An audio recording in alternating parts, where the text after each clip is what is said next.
Yo, what's up, good people? Y'all know what time it is. It's AA Sports, straight sports, no chaser. You got the super team of sports talk here with y'all. I'm one half of it, Diego Barista, the black Dominican Russian. And I'm here with my main man, my partner in crime, the 6 foot and under post-up champ from Hickory, North Carolina. Tell them who you are.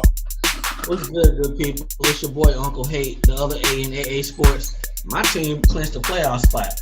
I ain't pump faking tonight. We got nothing but jump hooks. We slapping board. We're going to the playoffs, baby. What's good? Congrats on clinching the playoff spot. Even though I was wondering Sunday whether y'all were trying to wet the bed or not. We were trying. Y'all were trying hard. Hard. But, the game is 60 minutes long, not 59 minutes. So the Buccaneers, I think that's like the third close loss in a row because they lost off a last-second field goal to the Falcons. They should have beat Atlanta. And I want to say the game before that they lost a close game. So everything just downhill for the Bucs. We ain't gonna spend a lot of time talking about them. They suck. No, sir. But yeah, congratulations to Carolina. Looking for y'all to do some big things come playoff time, man. We're gonna talk about them 49ers a little bit later. I had to add them to it. I was wrong. Hey man, don't talk about us, man. We want to stay under the radar, man. So that's the thing I'm not liking right now. See, next year we ain't gonna be able to sneak up on nobody. Bruh, you took them over the Savages, and they won. And I said the week going into last week, I said, nah, I'm gonna take the 49ers because every time I go against them, they win. Bruh, y'all beat the Savages. Hey man, and beat them should have beat them better than what we did, or worse than what we did. We made a lot of mistakes. I'm nitpicking, so. That put up 44 points on the Savages. Well, it came down to a couple things. Blake Bortles was Blake Bortles of old. He threw 3 picks and a pick 6. We'll get to that. That's on me. Matter of fact, we made the breakdown this week. Yes. Now, so I had to put y'all in there. Had to. We'll get to that, and we'll go over and chop it up. We're gonna go ahead and jump into recapping these Week 16 scores and get into our. We've got about 3 or 4 games. We're gonna break down a little further. Started off, I think these are the Saturday games. Yes, sir. Saturday games. The Ravens beat the Colts 23-16. The Ravens are now, I think, in the 5-hole for playoff position. Who would have thought that at the beginning of the season? But with the AFC being so, pretty much mediocre, here the Ravens are. So, once they get into the tournament, who knows? If I'm not mistaken, weren't they not our first funny money? They may have been. I can't remember. They were up there. They were one of our funny monies off top, and they got a chance to walk into the playoffs now. Shout out to them. Yep. The next game, we had the Minnesota Vikings beating the Green Bay Packers 16-0 in the frozen tundra of Lambeau. It looked cold as hell out there. Boy. Cold as hell. Buffalo Bills. Chicago Bears beat the Browns 20-3. I thought that was the Browns' probably best chance to get a win for this season. Hey, that's not fair. You got over on me last week. You ain't tell me it was going to goddamn snow in that game. And which one? That Chicago game. I took Cleveland to get their first win. Oh, it snowed in that game? It snowed like crazy. I ain't even know. You should have told me. That shouldn't even count against me. Hey, man, Chicago in December, man. You got to factor that in. I was like, I woke up Sunday, I saw that shit. I was like, I ain't about to win this game. Hey, man, I seriously doubt that the snow was what prevented Buffalo from winning the game. Hey. But so the Browns, I was trying to look up real quick to see who they played this week. I looked it up last week. I can't think of it right now, but they're pretty sure to go 0-16. Yeah, they got the Steelers, and the Steelers they're gonna lose. They're gonna be playing because they still trying to get number 1 seed. So yeah, Browns will finish 0-16 this year. Hey, whatever. Next up, Cincinnati Bengals winning 26-17 over the Lions. I'm pretty sure the Lions needed this game to stay in playoff contention. Is this not the most Matthew Stafford thing that he could do? And man, it's always the game they need that he don't do shit. That's Detroit for you, man. Cincinnati quit about 3 weeks ago, right? 3-4 weeks ago. Yep, give or take. give or take. Joe Mixon back into the lineup, got knocked right back out. I don't think I saw AJ Green's name in the too much in the box score. So they pretty much got beat by Andy Dalton and Gio Bernard. Marvin, please click off. We're playoff positioning on the line. So again, we're not gonna worry about the Lions not making playoffs, because even if they would have made it, one and done. One and done. Next up, Kansas City Chiefs, 29-13 over the Dolphins. I figured that they would win, but like I said, I'm not picking them no more. Maybe if I continue to not pick them, they'll keep winning. So Kansas City fans, if y'all want to send me a little change, I'll keep going against y'all. Y'all might keep winning. New England Patriots, 37-16 over the Buffalo Bills. Nothing happened to Gronk in that game, right? Nah, my biggest issue with that game, what the fuck is a catch? I mean, the Kelvin Benjamin one I didn't see, so I can't comment on it. I heard about it, but I didn't see that one. That looked like a catch to me. Like he got that left foot down, controlled the ball. I don't know what a catch is anymore. I honestly don't. What did they say happened? They say the ball his moved? Left foot. They said that his left foot didn't get down, but he caught the ball, tapped the right, dragged the left. But they said he didn't actually drag it. But he controlled the ball through the process to the ground. But they overturned it. So the ball being secure was never in question. Nah, it was that left foot. Whether the left foot touchdown or not. Mm-hmm. Okay. Well, in a case like that, then it should have been pretty clear. Now, if the toe drug, you should see something. The little they was playing. Should have flew up. If that happened, or they should have been able to zoom in on it. Or if they couldn't tell, then they should have stayed with whatever they called on the field. Now that plays a part into it too. Now, they called it a touchdown on the field. So they called it a touchdown and then took it away. Right. Oh, okay. So I'm gonna have to check that particular play out, and But 37-16, I don't think it would have mattered, would it? Not really. Chargers 14-7 over the Jets. The LA Rams went into Tennessee 27-23 over the Titans.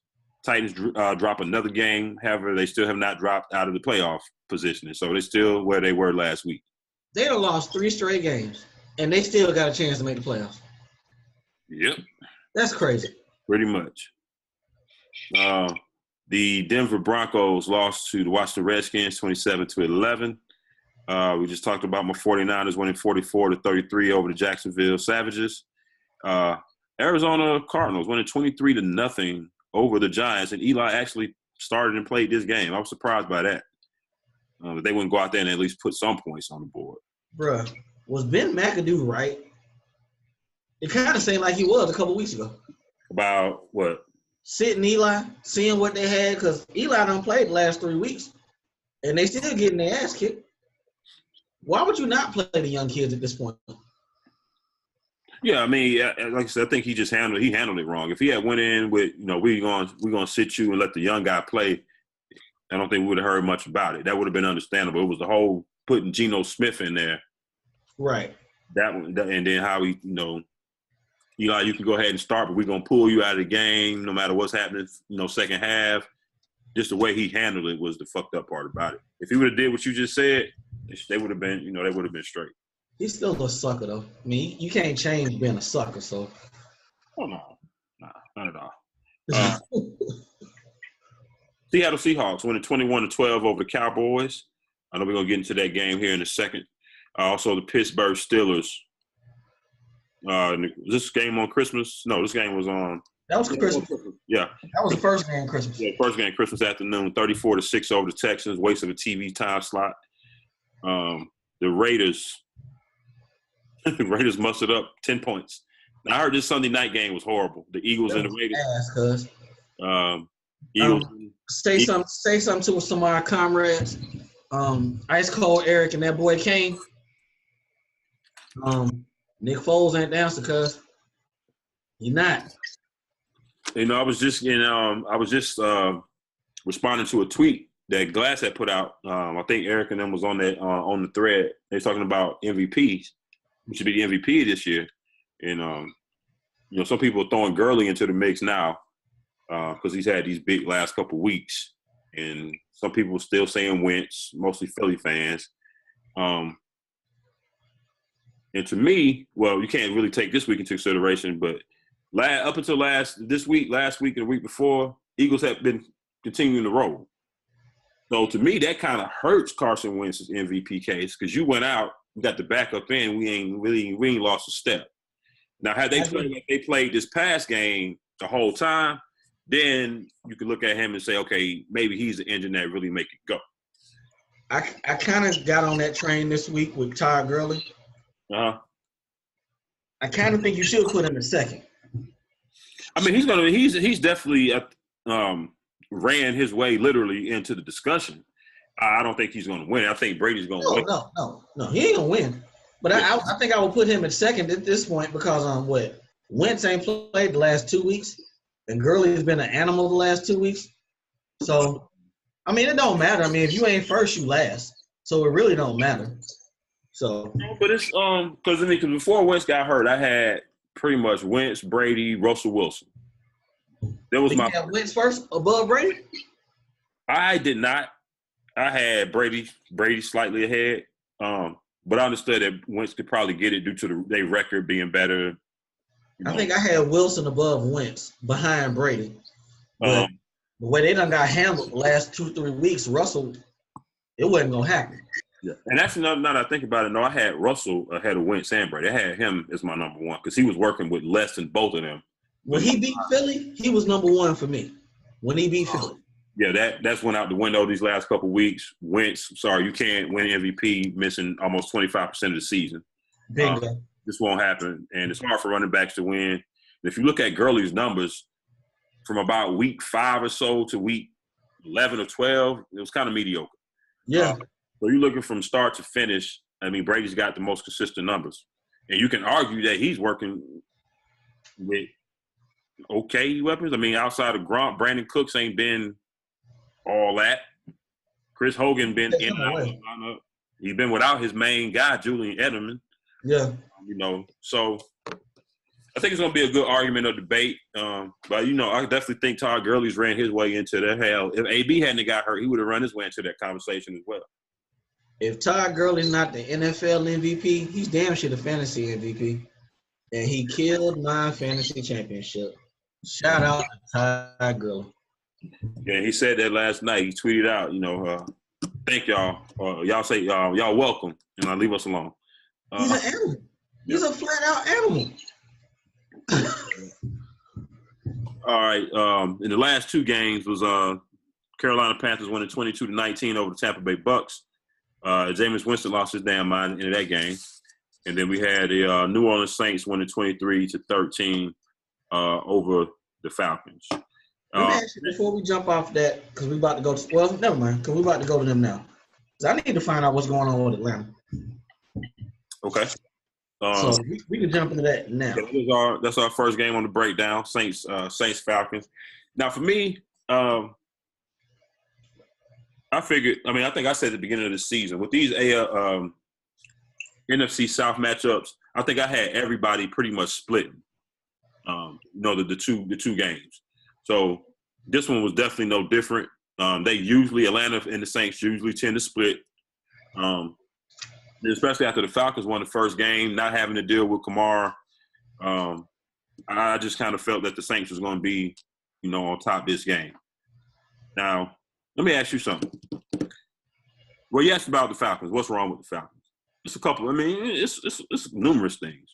One, their play calling on offense is questionable at times.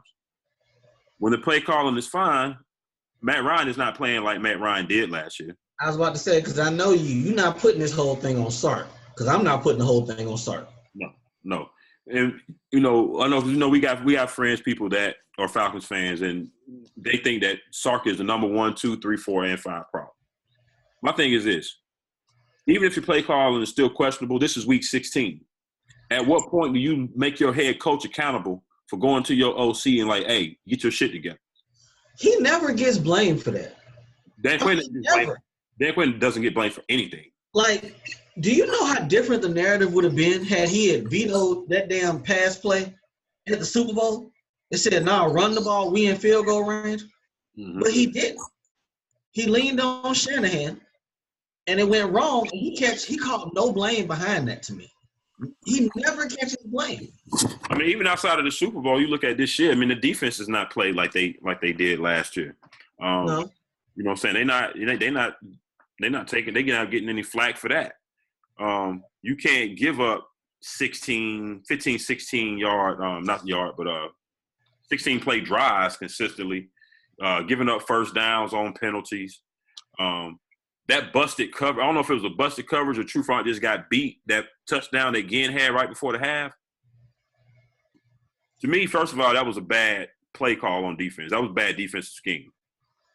With that little bit of time and you let a man run across the field and get behind everybody.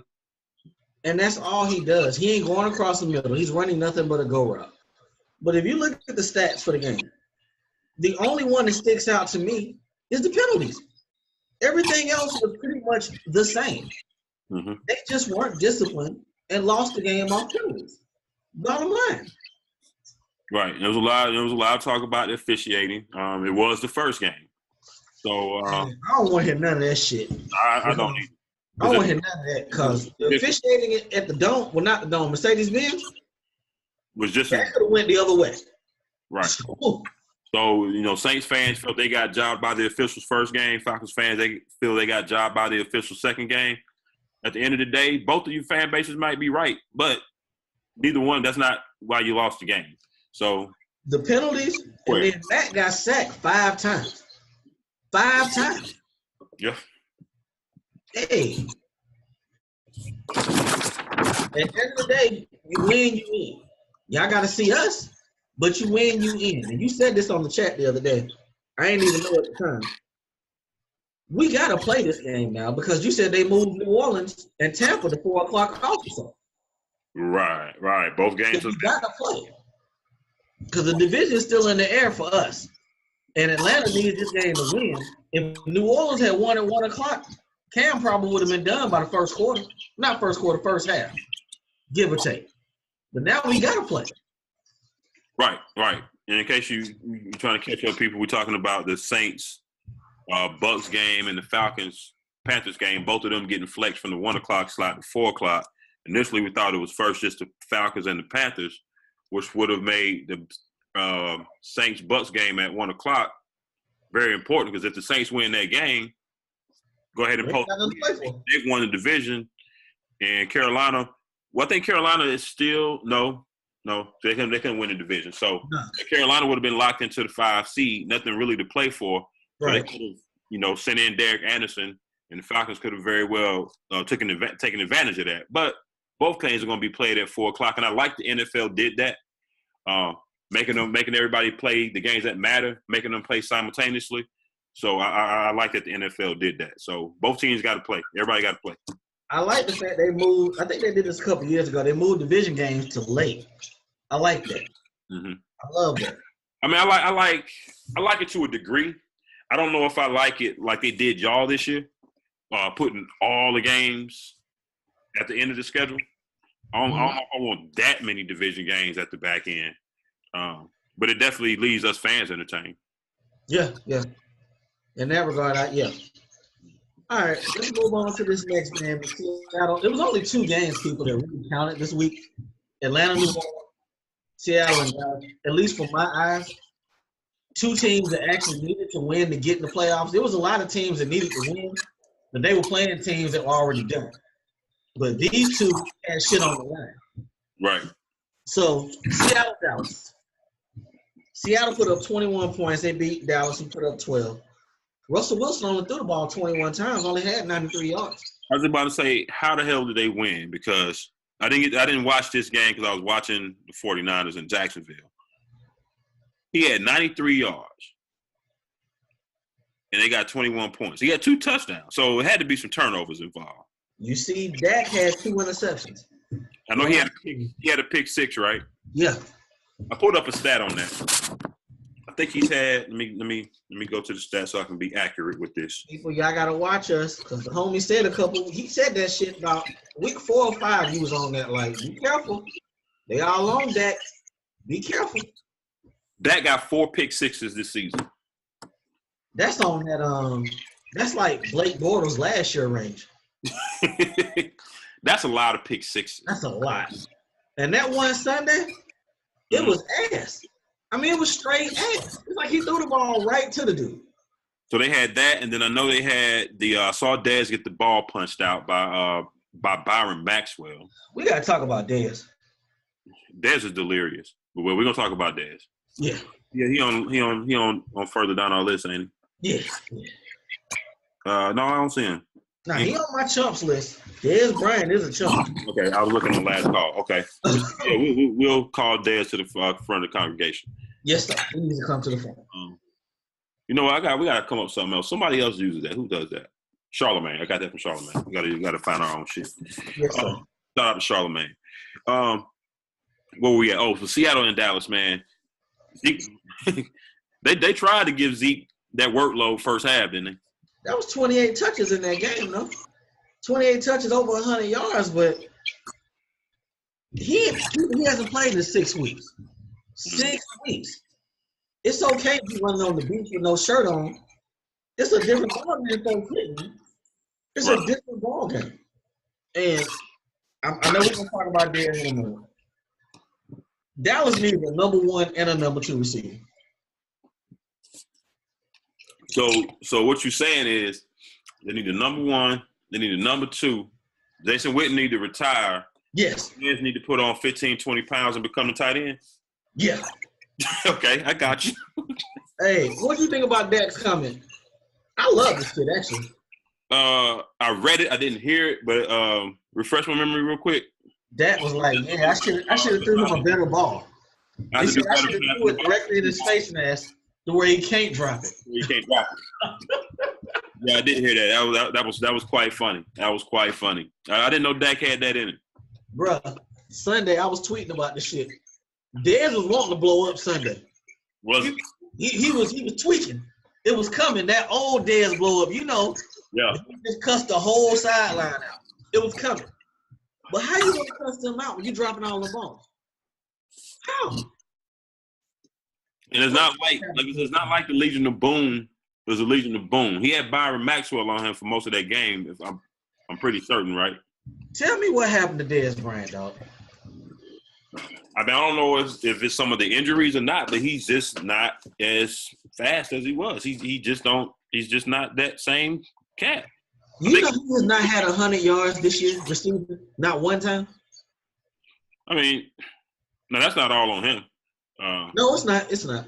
You know, you look at the offensive line struggles, Zeke not being out, and we saw what Dak was doing without no Zeke. So, but the same way they put those tip interceptions on quarterbacks, we can turn right back around and put that on him though. I mean, you can, but he don't throw the ball to himself. That's true. You know he has not had a 1,000-yard season since 2014. Yeah, I mean, I see why. Like I said, they don't have a number 2. So, regardless of Dez's lack of, I guess, downfield threat ability, I know that ain't a word, but it is one now. If I'm a defensive team, he's the best receiver, regardless of even if he's not what he was. He's the best receiver. No, nobody else scares me. Cole Beasley don't scare me. Terrence Williams don't scare me. So I'm gonna take Dez away and see what you got. He's essentially Anquan Bolden at this point, without the hands. Look, you know what I'm saying? We talk about Dez's numbers. His numbers would be fine if they had some receiving help. Yeah, and it's okay if you put him inside in the slot, working against that third corner, he'd be all right. Absolutely. So I think it's still a place for Dez. They just gotta realize they cannot use him or expect him to be what he was. He's gonna have, and he needs to understand and realize that too, which I don't think he quite grasps because he still thinks he's Dez of like 2007. Dez gonna take a haircut this summer. Ain't he? Hey, we're gonna see. He already saying hell no. He's due $12 million. None of it's guaranteed, and the Cowboys will save I think $8 to $8.5 million if they cut him by June 1st. So he's definitely a carry. Dez, you taking a haircut. You may not want to, but that shit's happening. All right. Yeah. The only other thing I see on here that stands out is Seattle did what Seattle does penalty-wise, another 11 for another 142 yards.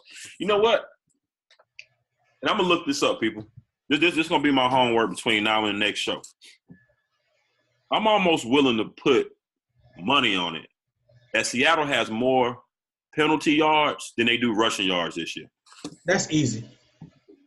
That's easy. Damn, that's too easy? That's easy. It ain't even close, is it? Not even close. Damn. They doing like 100 yards and penalties every game. Easily. I ain't even think about that till you said that, but that's embarrassing. And it's like well over 100. It's like, 120, 130, 140 every week. That's a damn shame. You know. Damn. Bless their heart. And that lets you know it's big penalties, too. It ain't 5 yards offsides, false start. Nah. They getting hella PIs. PIs, personal fouls, roughing the passer. Man. Okay, people, last game of the week. This didn't have a lot of playoff implications, but I couldn't leave them off there. I couldn't. The San Francisco 49ers. Somebody won some money off this game. Somebody probably put $50 on this game in Vegas and flipped that shit a lot of different ways.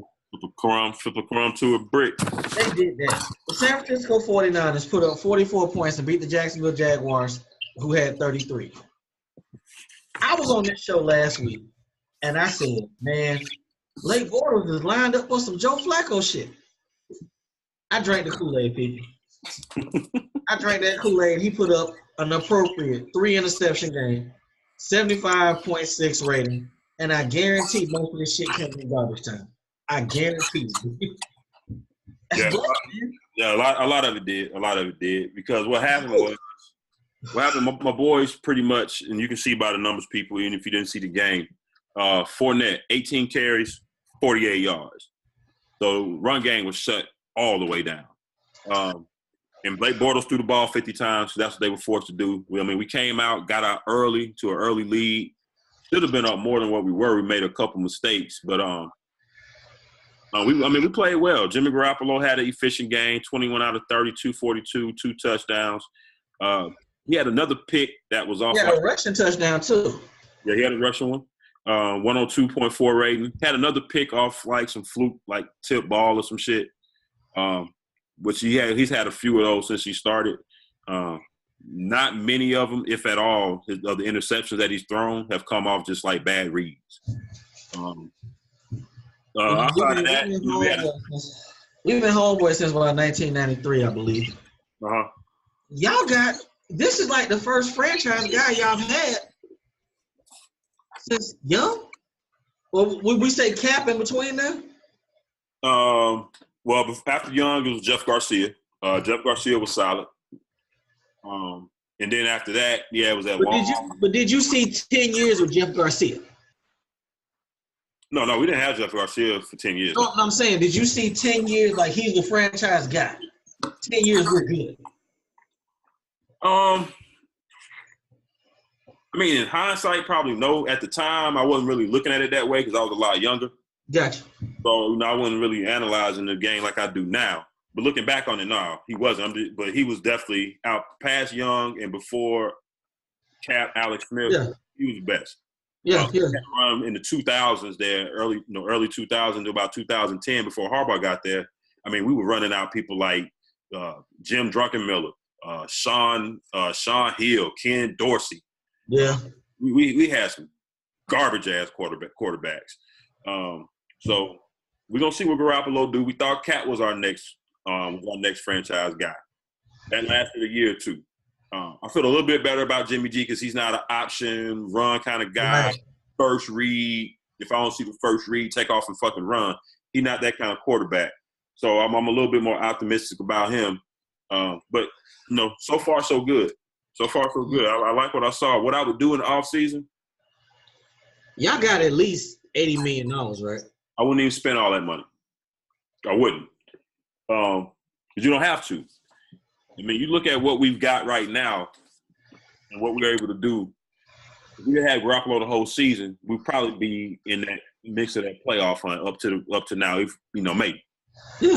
So I think next year what we need to do, we got a nice young defense. I would put some money into the cornerback position and or possibly the wide receiver position. There's going to be a lot of wide receiver free agents. Only thing that may hinder us from doing that, we just gave Pierre Garçon a nice little bit of money last year. And I like Pierre. Yeah.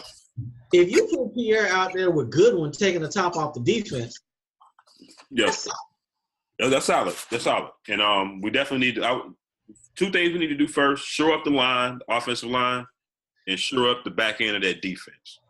And I don't think you have to spend a lot of money to do that. But no, I wouldn't just go out here spending just because we got it to spend. No.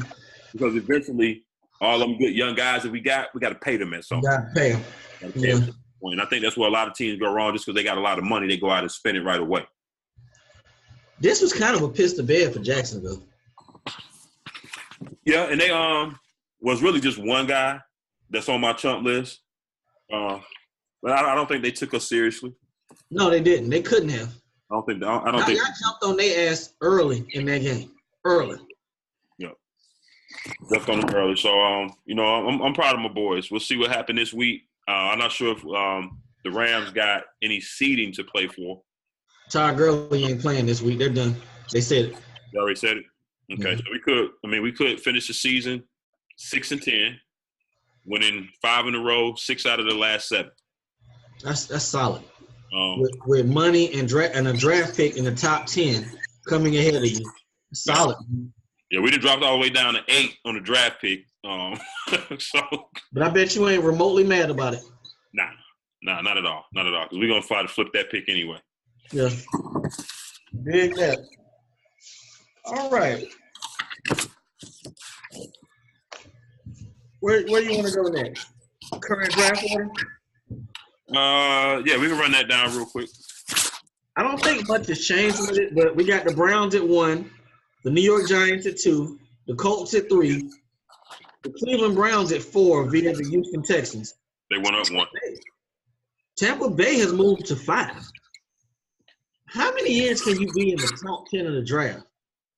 How many years? Hey, until you get a coach. Yeah, we're going to talk about them coaches in a second. Denver's at 6. The Jets are at 7. Your 49ers are at 8. The Chicago Bears are at 9. The Cincinnati Bengals are at 10. I went through 15 this week. Oakland at 11. Miami at 12. Arizona at 13. Washington 14. And Green Bay at 15. Well, I highlighted 8, 1, 2, 3, 4, 5 teams that we're pretty sure they're going to have a coaching change. 5.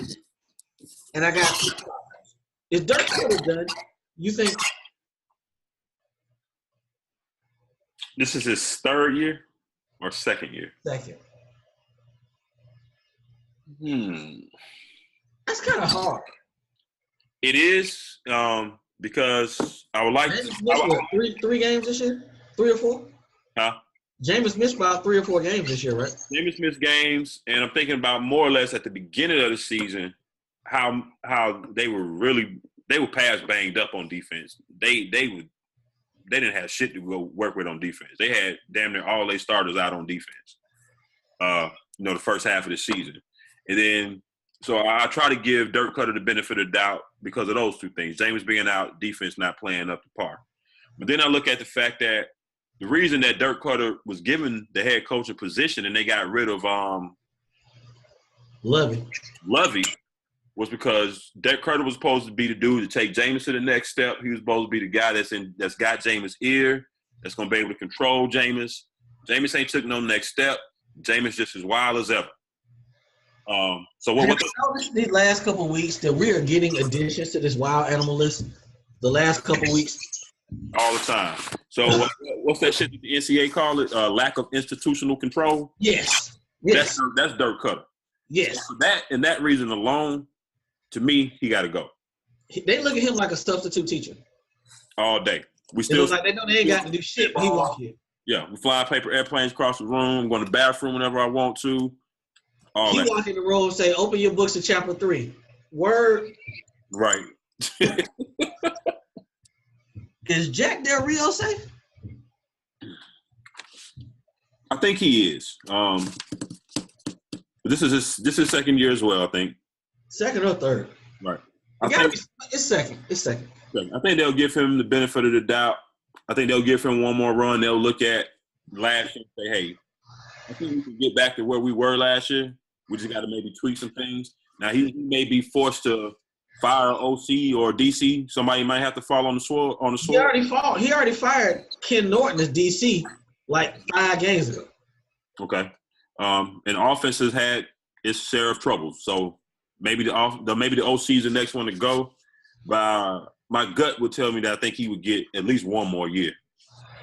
It came out yesterday. They said that Bruce Arians is retiring at the end of the year due to health issues. What do you think about that Arizona job?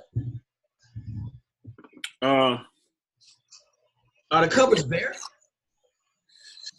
It ain't really bad. I think they still got some things on defense. They got David Johnson. Outside of that, how much longer is Larry Fitzgerald going to play? Larry Fitzgerald need to tell them, I want to roll. They need an upgrade, I think. But he ain't going to do that. They need an upgrade to their O-line.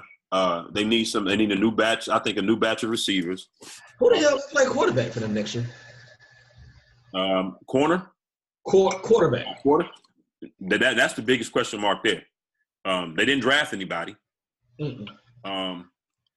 Now they will probably be, at 13, sitting at 13 right now. That's Baker Mayfield area, cuz. They fuck with that if they want to. You know what? I'm going to put some chicken on that. No, but I was getting ready to go this route. Sitting at 13, you got a team like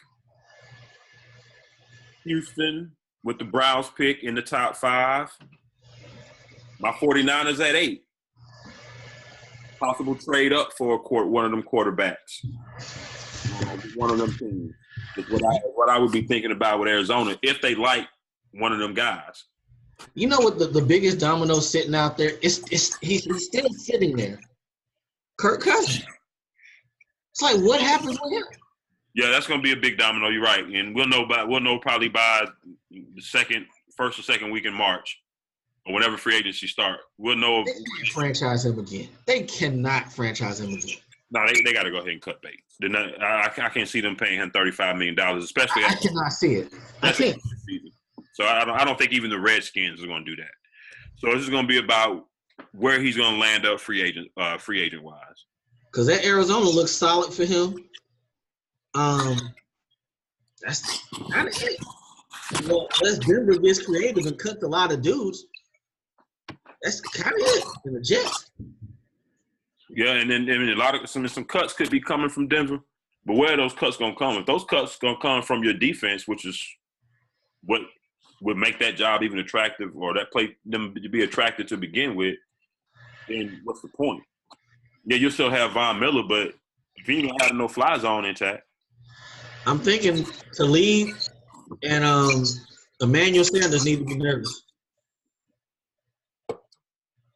Especially Emmanuel Sanders because he hurt all the time. All the time. Outside of that, will Miami be an attractive destination for Kirk Cousins? They got to figure out this situation with Tannehill because he's still sitting there. Yeah, and he's still they gave Cutler a 1-year deal. Yeah. What I'm saying, I'm just looking at this top 15. Cincinnati. What's going to happen with Andy Dalton? That's that funny money deal, so they can get out of that. So, outside of that, that's the only teams in this top 15 I see Arizona can make a move with as far as got to worry about them getting the quarterback. So I think they will draft the quarterback first round. I'm going to be looking for them to trade up.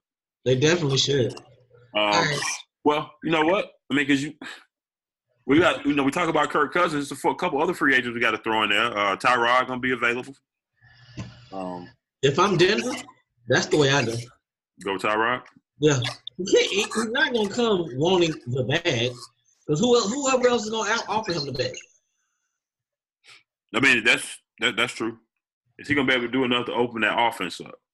I mean, shit, they might make the playoffs. Very possible, very possible. All right, I put 3 other teams on here with possible coaching vacancies. I kind of feel like if the Titans don't make the playoffs, Malarkey need to put this house up. Yeah, if they don't make the playoffs, probably so. But they'll probably make it. I'm not in love. I have never been in love with Jim Caldwell, and I know how you feel about old boy in Houston. Out of them 3 jobs, which one you think is the most probable to get open?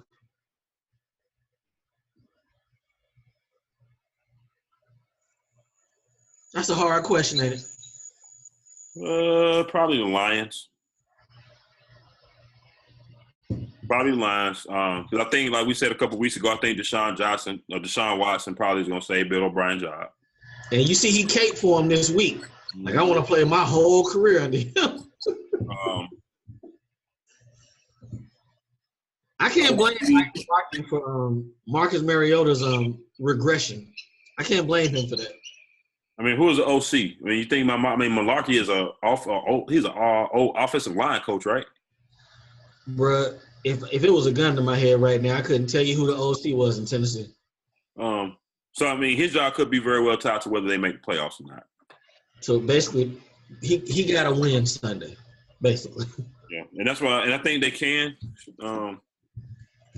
Let's see who they play. Jacksonville. But Jacksonville, they don't even need that game. They no, they don't. They're locked into 3 seed, I'm pretty sure, I think. So, yeah, because they've already won the division.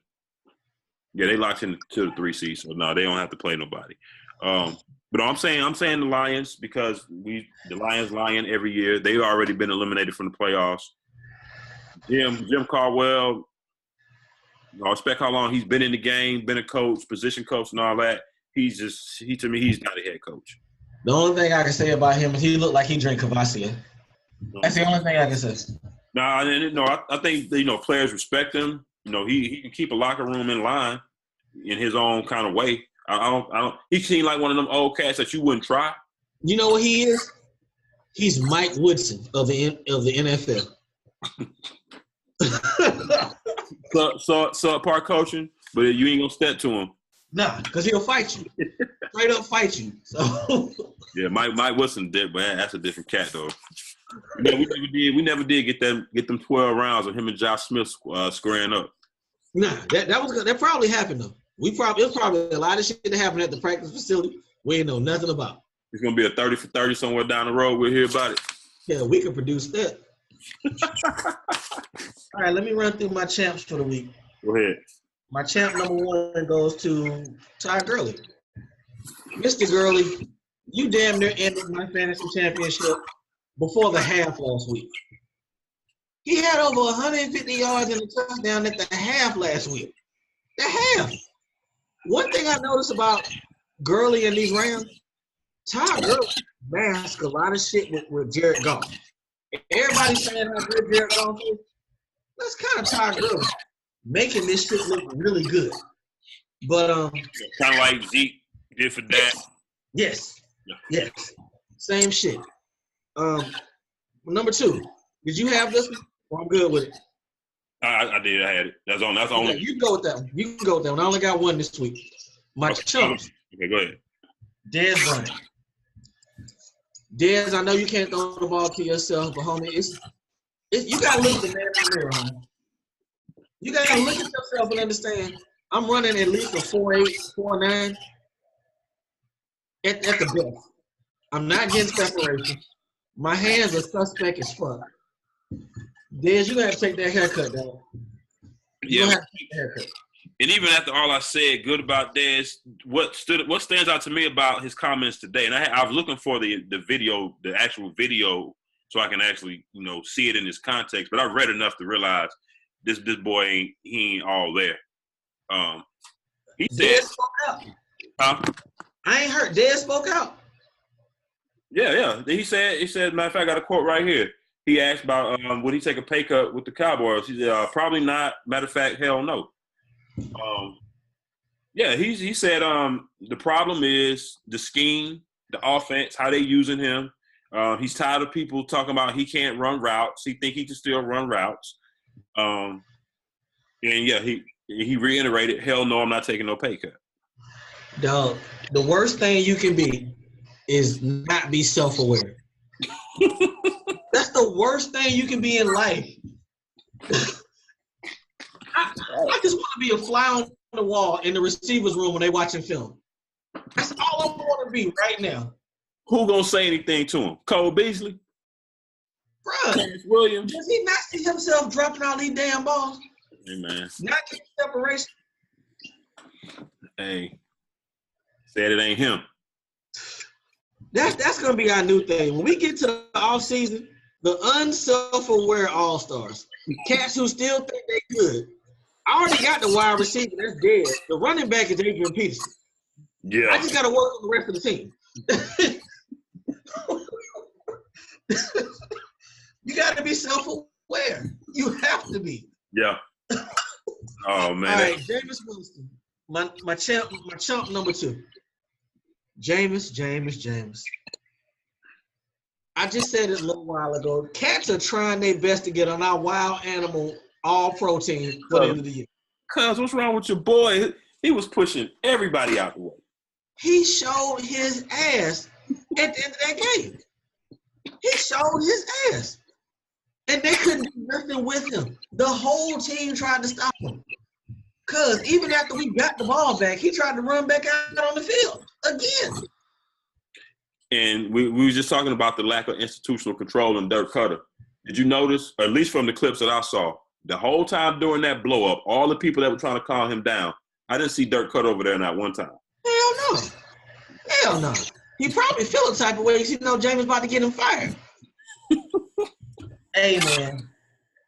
You know, I can't remember what draft class that was, but the number 1 and number 2 picks, y'all looking real shady right now. Y'all looking like funny money. Marcus Mariota and Jameis Winston, y'all looking like funny money like a big dog right now. Funny Geneva watches with the Ferrari kid. And my last chump goes to Cam Newton and Ron Rivera. Okay, I understand. Ron Rivera, you're of Hispanic descent. I get it. Cam Newton, this guy took you number 1. But you cannot cape for a cat who is being on charges for being racist and sexist and touching women. You can't cape for him. It don't work that way. Shut the fuck up. No comment. Cause what the hell is he? Especially Cam? What the hell is he thinking? When I seen them comments last week, I said, and I hit you. You don't speak on that stuff. You shut up. I'm gonna let the process play out. They broke the team down 1, 2, 3. Mr. Richardson, are you serious? Women got touched, and y'all doing this? Women got touched, and some of the the racist aspect as well. Wow.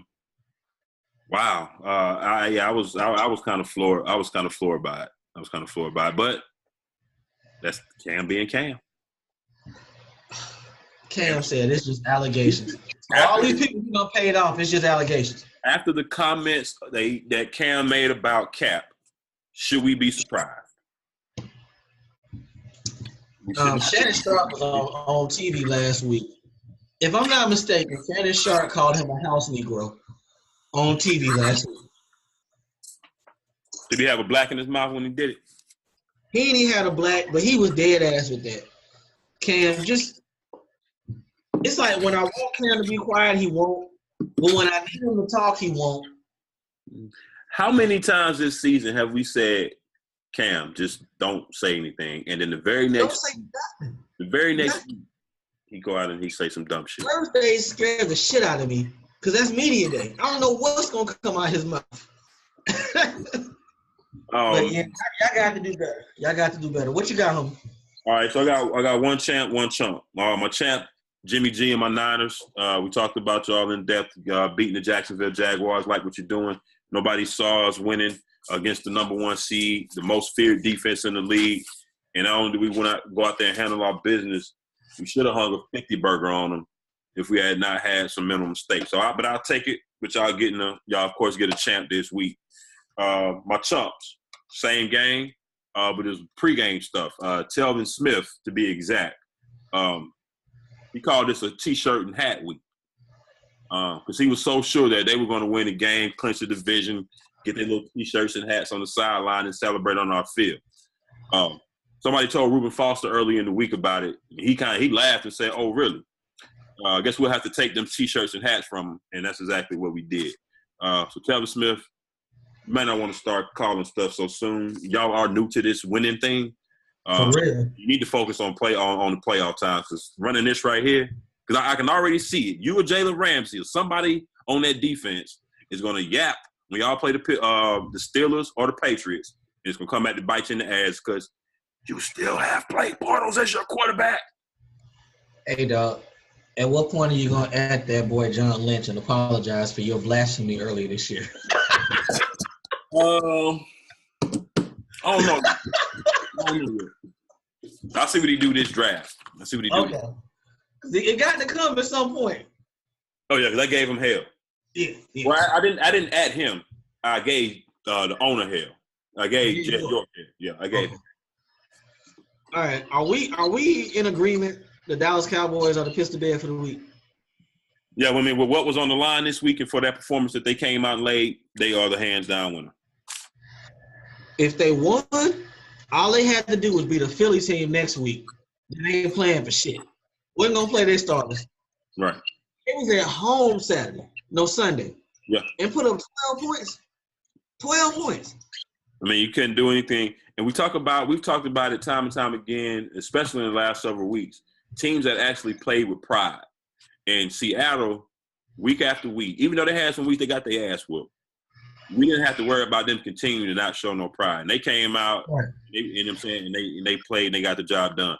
Still making a lot of penalties, still ain't doing a whole lot on offense, but you can't measure the heart. No. You can't measure the heart. That was 2 ass whoopers in a row. And I just couldn't see them laying down. And I mean, well, we know we were ready to have a funeral for him last week. Oh, I mean, that still was a franchise-changing loss to the Rams. That was, because I hope a lot of these cats ain't got a lot of personal shit in their lockers. A lot of these cats getting cut. Oh, yeah. It's going to happen. It's going to happen. But, okay, let me ask you this real quick before we get out of here with that. Seattle, Atlanta, who getting in the playoffs? Seattle got Arizona. Yeah. No, they got the Rams, I believe. No, Arizona. Yeah, we got Arizona. We got the Rams. Seattle's going to get in because I think y'all are going to beat the Falcons because y'all still gunning for the division. I think y'all are going to beat the Falcons, and Seattle is going to beat the Arizona Cardinals, and they're going to take the spot. As bad as this year has been, we've been saying the same shit. You said it like 2 weeks ago. Holler at me week 17 on Tuesday, and then I'll say Seattle's done. They find a way. All the time. They find a way. All right, let's run through these last few. We got some football and some basketball. We're going to run through it real quick. Uncle James Harrison got cut by the Steelers on Saturday and got picked up by the Patriots. I don't see a problem with it. Do you see a problem with it? Nah, because I don't see him playing a whole lot of it really being that effective. Otherwise, Pittsburgh would have been playing him. That's a snitch signing for one. Yep. And two, they cut him. I mean, he only played 40 snaps this year from what I heard. 40. Right. So, and he cleared waivers. So right. 32 teams was like, nah, I'll pass. But a part of me feels like he going to be amped up to get that hit on Ben. He might make 1 or 2 plays to help them beat Pittsburgh. He might. And he very well could do that. We'll see. It kind of reminds me. I remember a few years back when the Steelers cut LeGarrette Blount. He went to the Patriots. I think they won a Super Bowl that year. Right. Hey, I don't blame him. All right, Earl Thomas went up to Jason Garrett after the game, after they beat Dallas and ended their season in Texas Stadium, and he told him, "Hey, when Seattle cuts me they kick me to the curb, come get me." Now, Earl Thomas is a Texas guy. Do you have a problem with this? Well, is that what he said? Because I heard the back end of, him saying, "Hey, come get me, come get me. If y'all come get me, come get me." Well, from the video I saw, it was inaudible what was said before that. Nah, I mean, he came out in front of the locker and said, he's 100. He said, when they kick me to the curb and cut me loose, I'm cheering for this team. Come get me. I mean, hell, that's the truth. I don't see a big deal with that. I mean, because he knows it's probably gonna come. Yeah. The Legion of Boom is older. They're damn near done. We don't know if we'll ever see Cam Chancellor back on the field again. Richard Sherman is older and going to be coming off of an Achilles injury. Did y'all take him for short money? Who, Earl Thomas? Nah, Sherman. Depending on what he looked like. Yeah. But and Seattle got a lot of money tied up in that defense. So Earl Thomas could, he knows this is business. He could very well be a candidate to be cut. So I don't have a problem with it. Has what's his name? Seattle coach. Oh, Pete Carroll? Has he lost institutional control? Did he ever have it? Good question. Bingo. We can move on. Okay. Josh Rosen. I don't have a problem with what he said. Josh Rosen is a UCLA quarterback who's might come out this year. He said, I'd rather be a lower pick for the right team instead of a higher pick for the wrong team. Basically, that was Cleveland don't fuck with me. I'm not trying to play for y'all. And we say that all the time that some of these quarterbacks are better off falling to teams like Green Bay, Pittsburgh. Didn't watch for a year or two, whatever it is, hold that clipboard and learn, versus getting thrown into a bad situation with a bad team and end up being David Carr. Who knows what David Carr's career could have went? I'm just using him as one example. No, you're right. Yeah. If he's at a better situation, maybe he ain't gun shy. Maybe he ain't scared to stand in the pocket. You know what I'm saying? Maybe he actually has a decent career at least. So a lot of this shit is based on situation. We talk about Deshaun Watson all the time. We want to say, looking at Deshaun Watson, what we saw over those games, and say, hey, Cleveland's dumb for not picking him. Well, who's to say that he would have been able to succeed like that in Cleveland? He wouldn't have. So he wouldn't have. No way, no how. And situations make everything. I'm going to say this to get off this topic, move forward. People, when you sign with an NFL team, they own you for give or take your rookie deal, give or take 5 or 6 years. Absolutely. So if the shit don't work out, your money, your value goes down. I don't blame this cat. I don't blame him at all.